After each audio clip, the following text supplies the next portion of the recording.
Sorry, I forgot to hit the record button. So welcome again. I'm Jennifer Slattery with the League of Cities and Towns, and have my colleagues here today to talk to you about, give a review of the outcomes of this past legislative session. So I'd just like to take a second to introduce Brian Daniels, our Executive Director at the League, and our Policy Director, Jordan Day, to give you that update. Thanks. Great, thanks, Jen. Jordan, do you have there we go. So thank you all for joining. Again, this is Brian Daniels, Executive Director of the League of Cities and Towns. And so what we're showing today is a similar presentation to what we just provided to our executive board yesterday. What we're going to do is go over some of the highlights from this year, kind of a year at a glance, talk a little bit about the budget, legislation broken down by topic, and then just want to close with some thoughts about planning for next year. So we'll start with kind of the high level review of 2021. And perhaps not surprisingly to anyone, this was a very challenging legislative year. Because of COVID, the House and the Senate were not meeting well, they met in person eventually, but they did it in offsite locations. The House was at the Vets Memorial Auditorium, and the Senate was at Rhode Island College. And the general public could not attend committee hearings. A lot of things were done by telephone and virtual meetings. So some of the standard back and forth dialogue that we would have with legislators in the course of a standard year didn't happen. So it made it a little bit more difficult to get in touch with legislators. Another challenge we had is that some of our priorities this year did not get a good reception from the legislature. So we had tried to provide temporary maintenance of effort relief for the educational maintenance of effort requirement for cities and towns.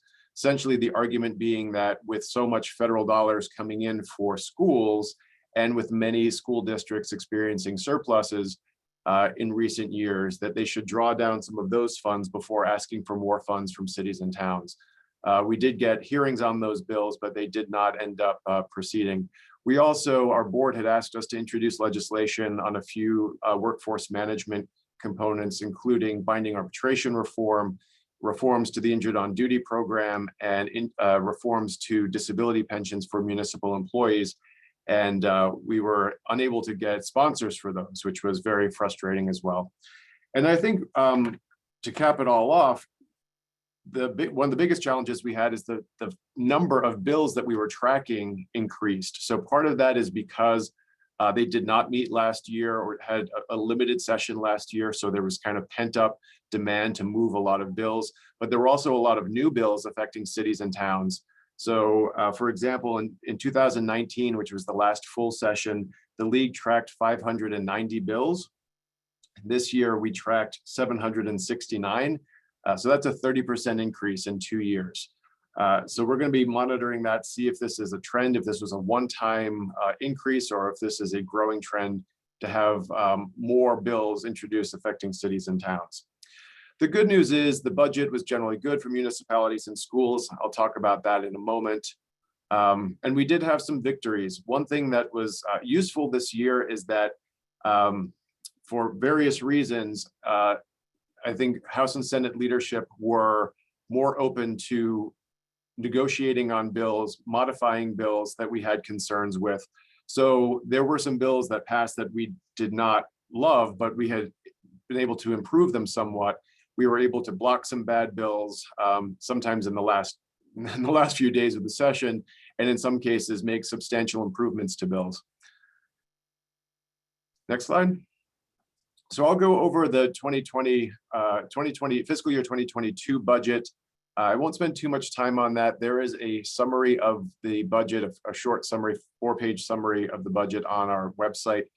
But just from a high-level perspective on state aid to local government, the House and the Senate fully funded the 5th year of the motor vehicle excise tax phase-out. There were no changes. That is consistent with what Governor McKee had proposed. And that is helpful because in previous years there had been proposed changes, and that's difficult for tax assessors and tax collectors because they don't know how to structure their tax payments and their tax bills. So hopefully things will be smoother this year. Payment in lieu of taxes is, Payment in lieu of taxes is $46.1 million. That's the same as last year. That funds about 26% of the lost revenue from qualifying nonprofit education and health organizations and state facilities such as the prisons.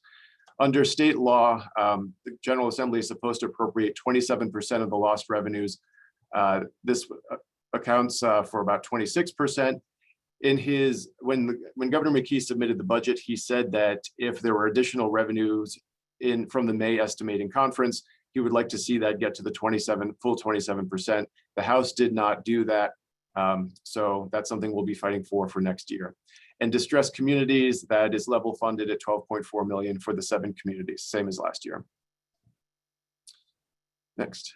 So education aid, we are now moving beyond the 10-year term of the education funding formula. So there will probably be a broader conversation about making changes to it.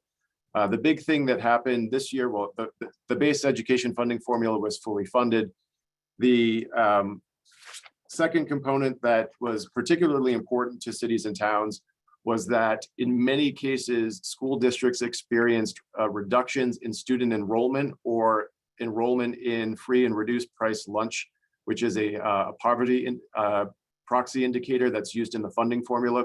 Because of COVID, people were doing alternate schooling, or they were just not registering their students for these programs. So you saw a substantial drop in the March 2021 student enrollment data. So when the estimates came out from RIDE, you saw pretty substantial recommended reductions. The General Assembly and the House Finance Committee put forward in its budget a calculation adjustment saying that a school district can use either March 2020 or 2021 student enrollment data, whichever is higher. And that basically covered most of those shortfalls for pretty much all school districts, with the exception of 1 or 2. So the good news is that they did address that. That was a pretty substantial hit to quite a few communities, and the House fixed that. There was a return to density aid, which was a program that was created a few years ago to address the impact of charter school enrollment.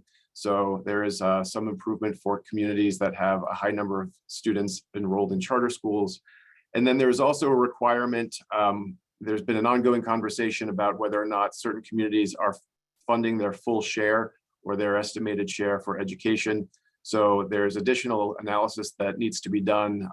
This budget requires the Department of Education to determine whether or not cities and towns are fully funding their local share. And if not, they have to do a report as to what it would take to, what revenues would be required to meet that share.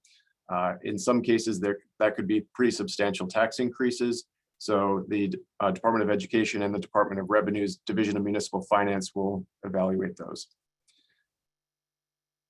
And a few other items in the budget.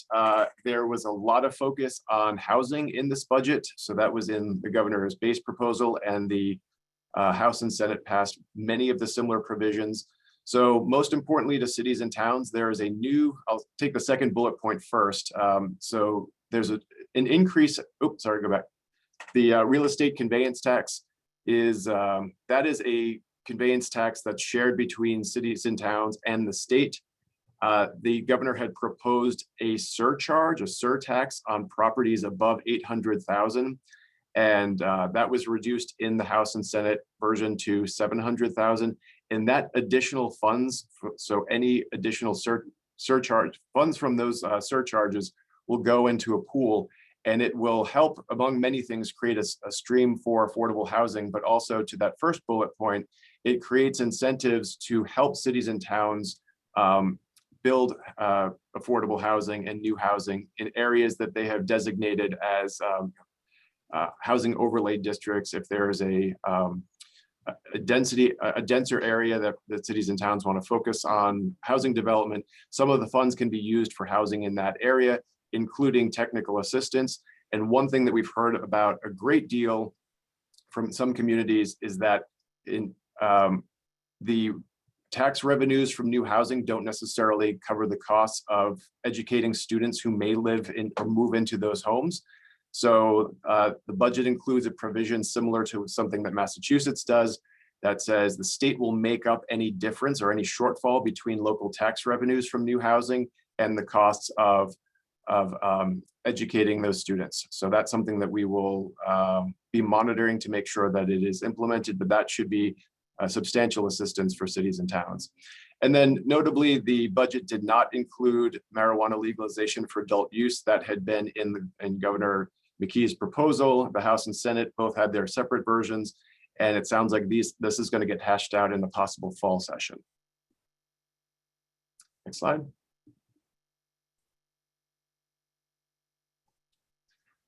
So just a few other items. I won't go through all these in great detail.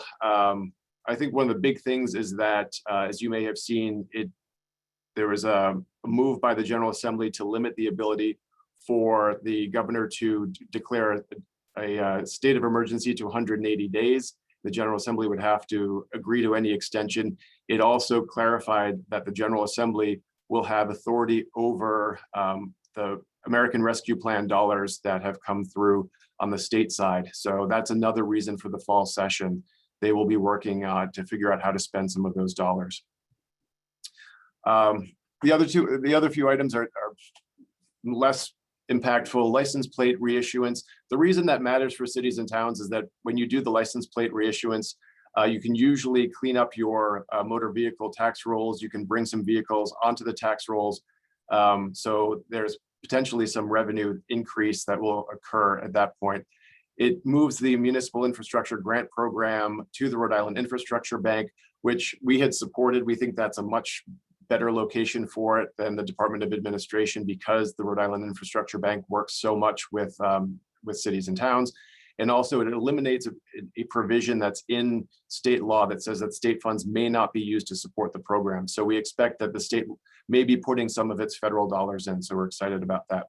And then finally, a proposal that especially for Aquidneck Island and other areas that have had substantial disruptions in electricity and gas, this is a priority of Governor McKee to have utility companies file emergency response plans, and they can be fined if they if they do not restore service within a set period of time.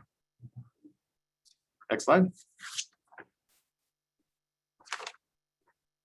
So we're going to go through, Jordan and I are going to go through a few of the different categories of bills and talk about what passed and what didn't pass of the bills that we were tracking. This is just a tiny subset of all of the bills. As I mentioned, there are over 700 bills that we were tracking this year, but these were the ones that got a lot of attention.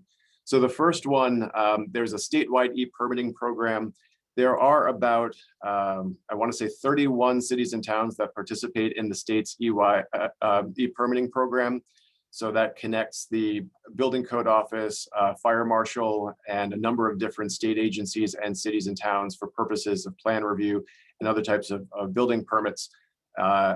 The legislation requires that all communities participate, sign up or establish an e-permitting system by 2023 with a possible extension to 2024. The good news is that it allows the Department of Business Regulation to implement how that looks by rules and regulations. What we've been hoping to do is work with the communities that have been concerned about some of the limitations of the state system and see if it's possible for them to use a different system as long as it integrates with the state system. So that's one of the things that we'll be looking for. And we're also checking to see if the state will be putting funding behind that. I know that's something that has come up before.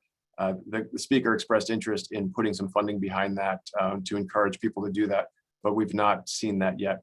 And then another bill that affects largely planners and building officials is there's a CRMC has a coastal hazard review process for building permits that occur in a flood zone. And this is an optional ability for a city or town to adopt the CRMC review process, essentially saying what are the potential hazards, what are the mitigation techniques that you should use when you're considering building in some of these areas. So I'll pause there, and I realize that Adam had a question. Thanks, Brian. You answered it, or at least addressed it there with the funding question. Gloucester is one of the communities that hasn't jumped into the e-permitting. It's been on our radar, but it's something we're hesitant to do because of the funding issue. And if it ain't broke, don't fix it. We have systems here in Gloucester that are fitting the bill. So that's that. Thank you. Great, thanks. Jordan? On to education. So there were a lot of education bills passed this year, and this is just a subset of those. One of the more important ones, or one of the ones that have come up most frequently, was regarding the certified nurse teacher mandate. So over the last few months during the session, there was a debate about requiring all school nurses to be certified nurse teachers. What the General Assembly settled on and approved, and the governor has since signed into law, is a mandate requiring that anyone hired after August 1, 2021 will be required to be a certified nurse teacher.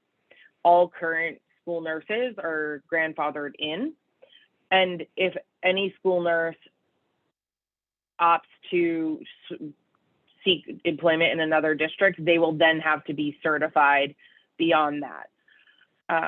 So that was an improvement from what the bill said previously, but we understand that it could still potentially demonstrate challenges for our members. So it would be helpful to know what the overall impact of this is once it is in effect for the next school year, so we can potentially approach this for legislative changes if necessary in sessions to come. Additionally, another major bill that passed this year was authorizing out-of-district enrollment for career and technical education programs. So the bill itself created a right to CTE programming throughout the state for all students. But what it also did was define standards and qualifications for these types of programs, and emphasizing that the programs that are being offered in other districts must be substantially different than the in-district CTE programming, if there is any. So this gives RIDE and the CTE programming board an opportunity to define exactly what that's supposed to look like. Additionally, there were new requirements for school transportation contracts. Many school districts, because busing was reduced due to the pandemic, they renegotiated their payments. And so what is happening now is this new mandate would require that regardless of whether or not you're utilizing the services, you are required to pay for the busing for a minimum contract period time of 180 days or a full-length school year. In addition to what has been enacted, there were several high priority bills that weren't enacted this year. Brian touched on this with regard to the budget. We sought maintenance of effort relief for districts, and what we got instead, which is a happy compromise, is this modified enrollment calculation. So that does address many districts' concerns. There's only one school or district or city that is impacted in a negative way, but that is as a direct result of some other enrollment factors. The other one that is significantly challenging, I have spent my last year before coming to the league working in school construction, and so there was a bill regarding a requirement to use Rhode Island-based architecture and educational planning firms for school construction, limiting incentive points up to 5 points. And so if you did not use a Rhode Island-based architect or ed planner, you would be capped at 5 incentive points. Thankfully, that bill did not pass, as we worked in coordination with the treasurer's office to demonstrate the financial impact being multiple millions of dollars across several school districts. So this overall, it was a successful negotiation to make sure that those the impacts of that legislation did not happen. And while it made it through the Senate, it did not make it through the House.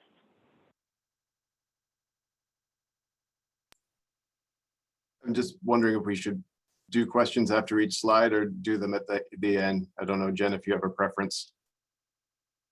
I guess if people have questions, if you could just raise your hand on the using the tool, that'll be helpful. Sure. Great. So under energy and environment, one bill that was passed is something that has been introduced for the last few sessions. It creates an Ocean State Climate Adaptation and Resilience Fund. It was originally to be funded by a tax on petroleum products. The revenue mechanism was taken out, but it does create a new mechanism that could be funded with state dollars, primarily for cities and towns to do certain types of climate adaptation and resilience projects for infrastructure. That's something that we have been supportive of. Save the Bay has been very active on that legislation, so that was good, and hopefully we'll see some funds going to cities and towns. We're also going to keep an eye on the federal infrastructure conversation, because if the bill passes, that might be a funding source that could get channeled through this program. The league did not weigh in on limiting locations of high heat waste facilities. That was the proposal for the facility on the border between East Greenwich and West Warwick. The reason we are tracking it, though, is that it does have some language limiting where those facilities could be. So planners and others will have to take a look if you get those types of requirements, or if you get those types of applications, whether or not they meet those criteria. And then a number of things that were not enacted. There had been a bill that the league strongly opposed that would have prevented cities and towns from modifying the assessed value of land underneath renewable energy facilities, particularly in solar farms. That would have been a huge revenue hit to a number of our communities that host these farms in South County, and in Western Rhode Island. So that is something that we had opposed. It passed the Senate, did not pass the House. We have advocated reforms to the Energy Facility Siting Act and board structure so that there's more local input.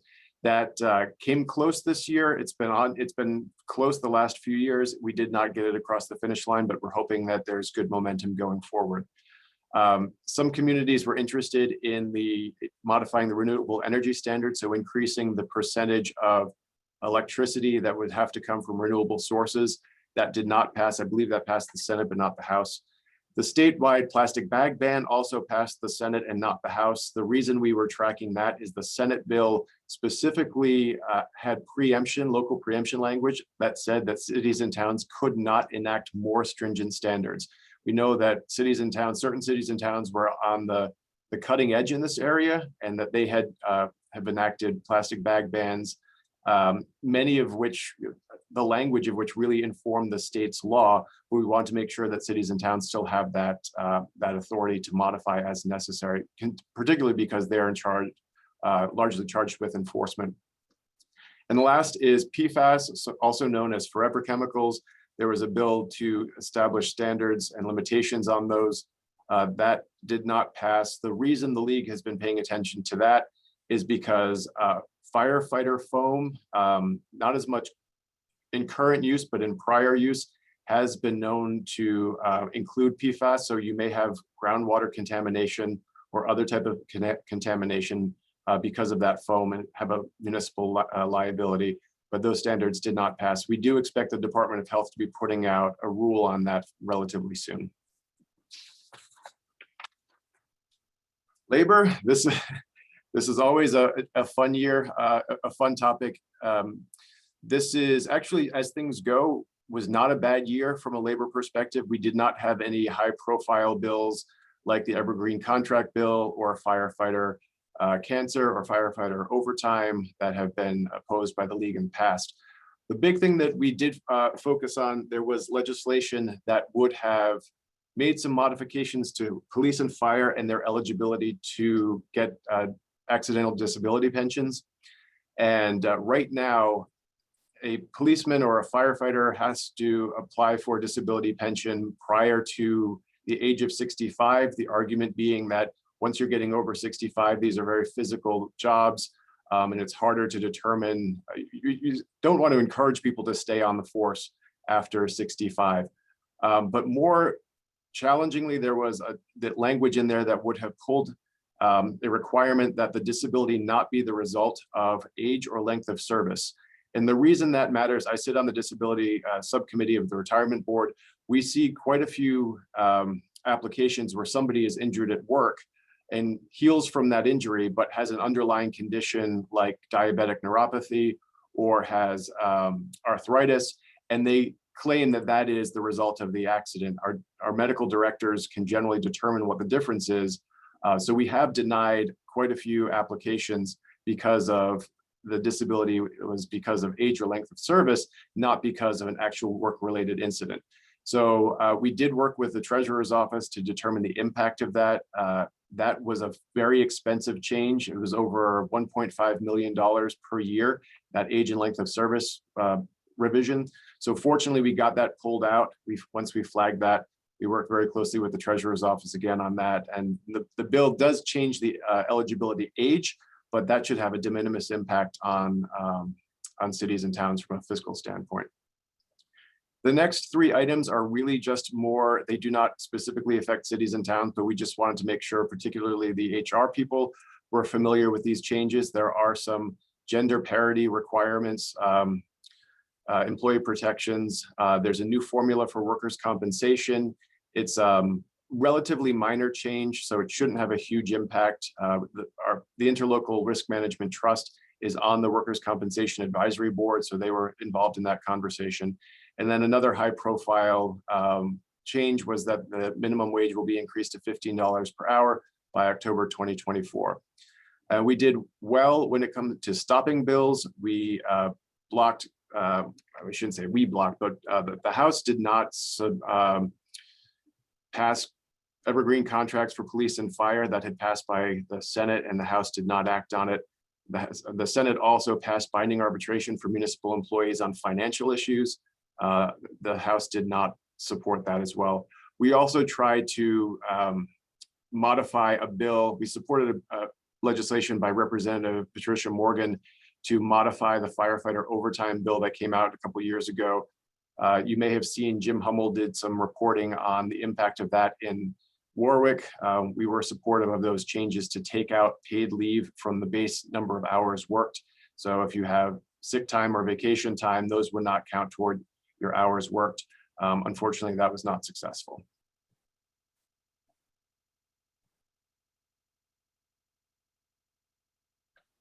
So this was a good year for planning and zoning. There were some modifications that were made to adapt to COVID relief measures. And so one of the more significant bills is that the temporary zoning moratorium for COVID relief measures was passed by both the House and Senate and signed into law.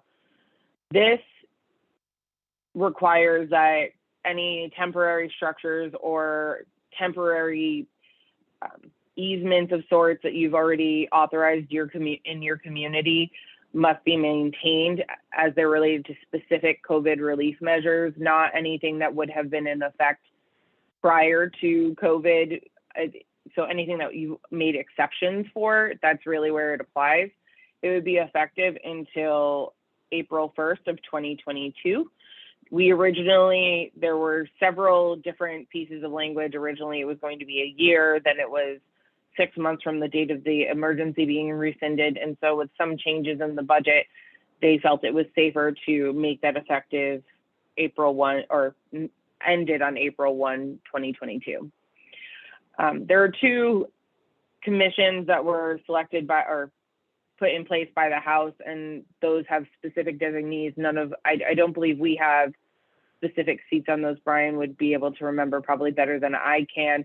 But if we get reached out to by the House at all, we'll make sure to reach out to members who are interested or have any questions about that. I'll chime in on that. We did actually have some on the Low and Moderate Income Housing Commission, and we have made those recommendations. So we have a small community, a medium-sized community, and a larger city. And so we should have a diverse view of cities and towns represented on that. And Land Use Commission, I believe the law requires a planner, but it was not our appointment. Correct. And thanks, Brian. I knew that there was one that we had appointments on. I just couldn't remember off the top of my head. In addition to that, there are 2 annual bills that get submitted pretty routinely changes to quorum requirements for planning and zoning boards, and then the mandatory training for planning zoning board officials. Those did not make it out of, I think it made it, they either both made it out of one chamber, but didn't get much farther. One bill that was enacted, but then vetoed by the governor was short-term rental registration, which would have required companies like Airbnb and VRBO to have their renters offer or do a registration through the Department of Business Regulation beyond the current Division of Taxation requirements that they already have in place. This was vetoed by the governor, and his rationale was saying that it would create an additional burden on property owners, and that it was also a municipal level decision to regulate these. What was pointed out by the House and Senate leadership when in their statements regarding that was that the league testified in support of this legislation, creating a centralized system. So if the General Assembly does not come back to reconsider these bills due to the veto, it's likely that this bill will be introduced again and modified, but I would plan on that for the 2022 session.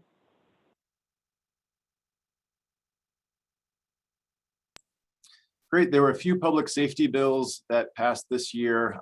One rather nuanced but fairly important bill for cities and towns involved the Ambulance Services Coordinating Advisory Board. We have a appointment on that board, and that is essentially intended to advise the Department of Health on various EMS related regulations and requirements. During COVID this year, the Department of Health bypassed that advisory board, and there was concern that they might do it again on other areas. So we did have legislation that we worked on with Mayor Policina, who is our representative on the board, as well as the fire chiefs and the Firefighters Association. And it essentially reiterates the advisory board's responsibility for setting the standards of care, or allowing cities and towns to have the standards of care, and also makes the advisory board responsible for the physician medical director recommendations for the roles and responsibilities for the physician medical director for local EMS. And it also requires something that we have been asking for a long time, that anytime the Department of Health put forward an EMS related bill or regulation, that they have to do a fiscal note on that. So that has not happened in recent years, and we've ended up having to fight some of those regulations. A few other items. There is a statewide body camera program that will fund cities and towns and local police departments to get body cameras, as well as some of the storage and maintenance costs. There is a statewide 911 records management system. This is something that I know the Police Chiefs Association was very active on. So computer-aided dispatch and records management, allowing greater interoperability between police districts. Mandated CPR training for 911 system operators, essentially saying that if somebody calls 911, that operator can help them, can help the person on the other end of the line do CPR in the event of an emergency. There is a bill that was supported by the Attorney General to make certain possession of certain illegal drugs below a certain threshold as misdemeanors, not felonies. The reason we were paying attention to that is that the original version of that bill, I believe last year, the misdemeanors would have had to be prosecuted by cities and towns. We did not want that responsibility, so the Attorney General did change that so that those would be handled at the statewide level, would not be handled at the local level. And then one issue that I know has come up in a few communities, there's a specific bill saying that you do not need to release residency information of state and municipal police officers. That was an APRA-related question that came up in some communities for safety purposes. So they did pass legislation saying that you do not need to release address information. The biggest one here is the bill that was not enacted, and this was the Law Enforcement Officers Bill of Rights Amendments. There were various versions of this bill. the league had a Leobor working group with our recommendations. Many of our recommendations were echoed in the House and the Senate versions of the bill. There had been a call from some to completely repeal Leobor. This is one of the topics that may come back in the fall session, because I think there's a lot of desire to see some reform for the Law Enforcement Officers' Bill of Rights, but they couldn't get it across the finish line in this session. We expect this back in the fall. And then taxes, if we have any tax assessors on this call, thank you for your work this year. This was, if there was a theme this year, it was the tax assessors year. We were getting hammered by bills left and right that would have had impacts on municipal property taxes. So tax assessors and tax collectors really did a tremendous job on this. One of the most important bills that did pass this year, this has been a league priority since 2018. There was a Rhode Island Supreme Court decision in 2018 saying that property owners can appeal the value of the valuation of their property based on market conditions, rather than the most recent 3-year revaluation. So under state law, you have to do a statistical or a full revaluation every 3 years. The full revaluation is every 9 years. So that's an opportunity. That's a way of standardizing those numbers. When that Supreme Court decision came out, the Rhode Island Supreme Court decision came out, it made it more likely that property owners would appeal the valuation in a down market every single year, and those can be very costly appeals. So we submitted this, I think, in 2019. It took us a couple of years, but it finally passed this year. We also had great success with a bill that was suggested by Cox Communications that would have modified the depreciable life of various cable TV assets. The tax assessors really did a great job figuring out what the fiscal impact on that was. It was going to be over $2 million a year. So we raised that with the sponsor of the bill in the House, and the sponsor modified it so that the bill that passed really just reverts to a system from a couple of years ago, and it should not have a substantial impact on local revenues. So that was a great area of collaboration. And then a few bills, I won't go through all of them, but there are a number of bills affecting property taxes. The good news is there was a bill that would have completely exempted dairy farms from property tax. We were able to modify that last minute so that it's enabling only, and it makes it the same as all other farms. The bill would have mandated that dairy farms pay no property tax.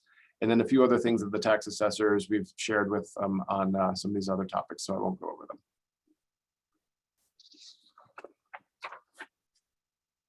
So there are some bills that don't fit into any specific categories, and we wanted to make sure that we did touch on them for folks that are here. For folks in planning and public safety or any municipal health facing offices, there was the authorization of a 2-year harm reduction center pilot. This has received a lot of coverage because it's the first state program in the country.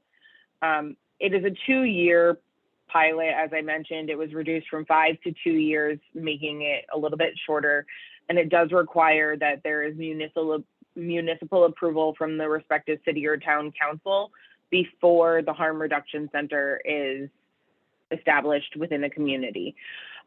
Another important thing to emphasize is that the league itself has an appointment on their advisory board as part of the analysis of how the pilot is going. And so if any communities have interest in being on that, please let Brian or I know so that we can make sure that we share that information with the appropriate parties. Some quick notes for the clerks and licensing or vital records folks on the call.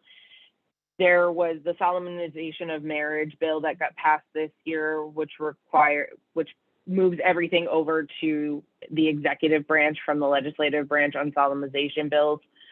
And also where there's now the allowance of selling alcohol on New Year's Day, which had previously been illegal in the state of Rhode Island. So just noting for holiday license purposes, if you need to regulate that, just want to bring that to your attention. A few other things that weren't enacted this year. So the Open Meetings Act amendments, I think folks have heard a lot about Open Meetings Act amendments allowing for both virtual and hybrid meetings. Unfortunately, those amendments did not get through the Senate. They did get through the House. Unfortunately, there wasn't enough consensus on this for anyone to feel that we were moving in the right direction. So, and there was a lot of feedback from the Good Government group looking at Common Cause and the ACLU in particular that provided feedback about concerns about inaccessible elected officials or board appointees. That did prohibit the bill from moving forward, but there's always options to revisit this later. And I think depending on what the fall looks like with the Delta variant and other COVID related impacts, we may see a renewed interest in virtual or hybrid meetings, but that's not a guarantee at this point. Brian touched on this with regard to the budget. Legalization of recreational adult use marijuana did not get through this year. The Senate did pass their own legislation, but their bill was not taken up or considered by the House at any time. The House also had their own proposal sponsored by Scott Slater, which addressed several key points for municipalities in order to make the bill better suited for our needs. However, that bill also had not made it through the legislature, but we do anticipate that this will come up if there is a fall special session. Another quick note for clerks that we had discussions on before. Previously, there was a bill being considered by both the House and Senate to create a centralized state website for public notices to relieve some of the burden on legal posting requirements. That bill also did not pass this year. That is that. I'm gonna stop sharing my screen. And I think, Brian, do you wanna just open it up for questions? Sure. Before we, yeah, let's do questions first, and then I just want to talk about next steps. Any questions?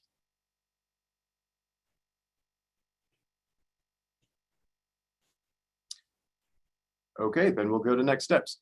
So this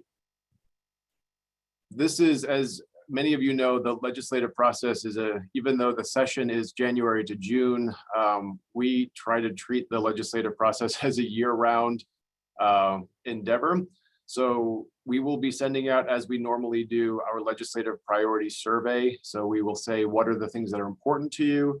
What are the things that we should be working on in 2022? So our CEOs will get that, our affiliate groups will get that, and then our legislative committee and our executive board will work together to come up with our agenda. We had a planning discussion with our board yesterday about that process. We're trying to make sure we have engagement from all members in that so that everybody understands the rationale as to what makes up the league's priorities.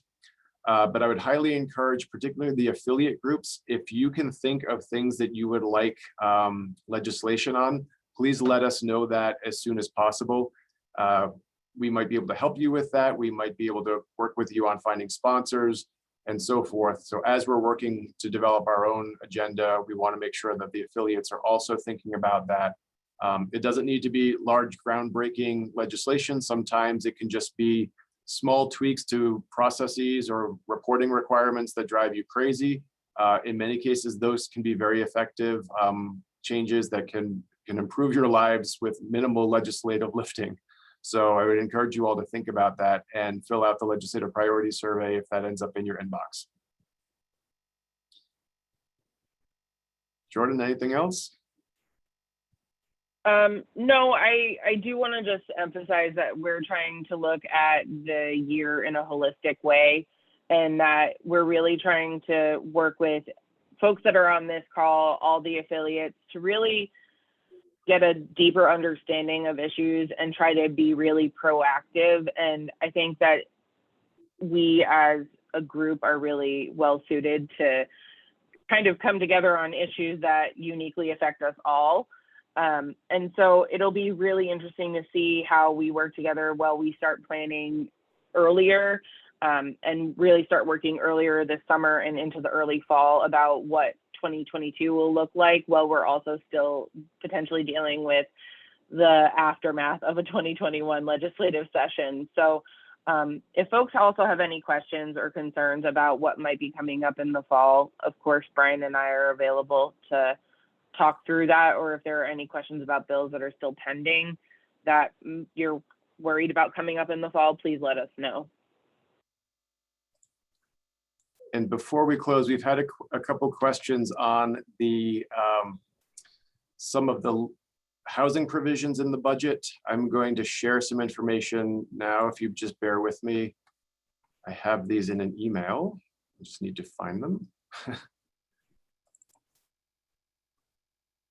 Okay, here we go. So the House and the Senate have pretty good summaries of the budget provisions, the budget articles. I am going to. So the House has its budget summaries, its article summaries. You can take a look at those there. Article 14 is the housing article. Senate has a bit more detail because the Senate report comes out a little bit later. And then we also did some in ours. So in the chat box, I just included links to the House Finance Committee summary, the Senate Finance summary, and our summary as well. If anyone needs anything else, feel free to reach out to me or Jordan, and we can get you additional information. Okay, with that, we'll just ask one more quick, if you have any questions, let us know now.